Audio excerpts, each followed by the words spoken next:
दोस्तों नमस्कार, हर हर महादेव। स्वागत है आपका एक बार फिर से मेरे इस चैनल में। आज आप सुनेंगे एक बहुत ही प्राचीन कथा जिसका नाम है गंगा और गाय की लड़ाई। बहुत समय पहले की बात है जब धरती पर धर्म, नीति और शक्ति का संतुलन बनाए रखने के लिए देवता और ऋषि हर संभव प्रयास कर रहे थे।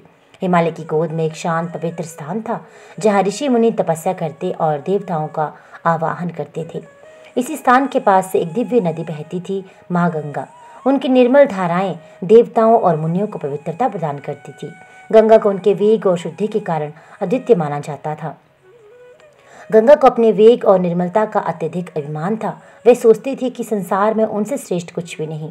वे धरती पर अवतरित हुई तो उनकी धाराएं पर्वतों से टकराकर गर्जना करती हुई बहने लगी। मार्ग में जो भी आता वे उसे बहाकर अपने साथ ले जाती। कई बार छोटे छोटे जीव जंतु, पेड़ पौधे, यहाँ तक कि संत मुनि भी उनके वेग से भयभीत हो जाते थे। देवताओं के समक्ष गंगा बार बार अपने वेग और शक्ति की चर्चा करती। वह कहती, संसार में कोई भी मेरी धारा को रोकने में सक्षम नहीं है। मैं जब चाहूँ किसी भी स्थान को अपनी जल राशि से भर सकती हूँ। देवता गंगा की शक्ति को जानते थे, परंतु उनका अहंकार धीरे धीरे बढ़ता जा रहा था। एक दिन एक साधारण सी गौमाता अपने बछड़े के साथ गंगा के तल पर आई। वह भूखी और प्यास से व्याकुल थी। उसने गंगा से निवेदन किया, हे देवी, मुझे कुछ जल प्रदान करें ताकि मैं अपनी प्यास बुझा सकूं और अपने बछड़े को भी तृप्त कर सकूं। गंगा ने गाय को ऊपर से नीचे तक देखा और हंसकर बोली, तू एक साधारण गौ है, तुझे मेरे पवित्र जल की क्या आवश्यकता। ये जल ऋषियों, मुनियों और देवताओं के लिए है, न कि किसी सामान्य पशु के लिए। गाय ने विनम्रता पूर्वक उत्तर दिया, हे माँ गंगा, मैं भी पृथ्वी का ही प्राणी हूँ।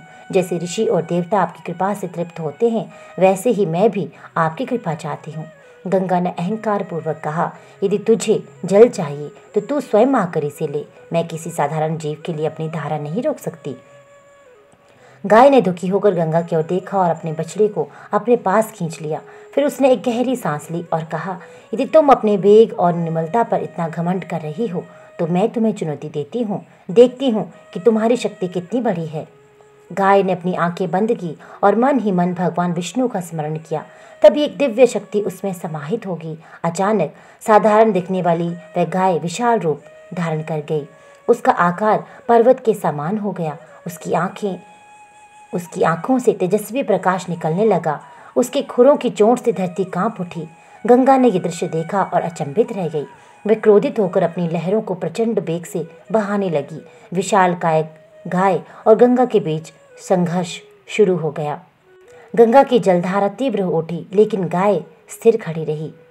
जब गंगा ने अपनी लहरों को और भी तेज किया, तब गाय ने एक विशेष शक्ति का उपयोग किया। उसने अपने खुरों से धरती को इतनी जोर से दबाया कि भूमि में दरारें पड़ गई और गंगा का प्रवाह बाधित हो गया। गंगा ने क्रोधित होकर अपनी धारा को और भी वेग से प्रवाहित किया, लेकिन गाय ने अपनी पूंछ घुमाकर उनकी लहरों को मोड़ दिया। इस तरह गंगा का प्रवाह नियंत्रित हो गया। ये देखकर देवता और ऋषि आश्चर्यचकित हो गए। गंगा ने देखा कि कोई भी शक्ति गाय को हिला नहीं सकती। धीरे धीरे उनका अहंकार टूटने लगा। उन्होंने स्वीकार किया कि वे संसार की सबसे शक्तिशाली नहीं है।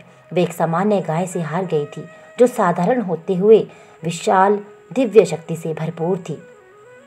गंगा ने गाय के समक्ष सिर झुकाया और कहा, हे माता, मैं अपने अहंकार के कारण आपको तुच्छ समझ बैठी थी, कृपया मुझे क्षमा करें। गाय ने मुस्कुराते हुए कहा, गंगा, शक्ति का अहंकार विनाश की ओर ले जाता है। तुमने अपनी शुद्धि और वेग के कारण दूसरों को छोटा समझ लिया, लेकिन शक्ति का वास्तविक उपयोग सेवा में होता है, विनाश में नहीं। गंगा ने इस बात को समझा और प्रण लिया कि वे अब से सभी प्राणियों को समान दृष्टि से देखेंगी और कभी भी किसी को तुच्छ नहीं समझेगी। इस कथा से हमें ये शिक्षा मिलती है कि शक्ति और ज्ञान का घमंड विनाश की ओर ले जाता है। सच्ची महानता सेवा, विनम्रता और करुणा में है। एक साधारण गाय, जिसे सामान्य प्राणी समझा जाता है, भी दिव्य हो सकती है यदि उसमें सहनशीलता और दया की भावना हो। गंगा और गाय की ये पौराणिक कथा आज भी हमें ये याद दिलाती है कि कोई भी शक्ति स्थायी नहीं होती और सबसे बड़ा धर्म है दूसरों का सम्मान और सेवा करना। तो दोस्तों, ये कहानी यहाँ पे समाप्त होती है। ऐसी अन्य कथाएं और कहानियाँ सुनने के लिए इस चैनल के साथ जुड़े रहिए। कथा अगर अच्छी लगी हो तो आगे शेयर करना बिल्कुल ना भूलिएगा। साथ ही साथ चैनल को पहली बार अगर आपने सुना है, पहली बार चैनल पे वीडियो को सुन रहे हैं तो सब्सक्राइब का बटन दबाना और बेल आइकन को प्रेस करना बिल्कुल ना भूलिएगा। आपका दिन शुभ हो। हर हर महादेव।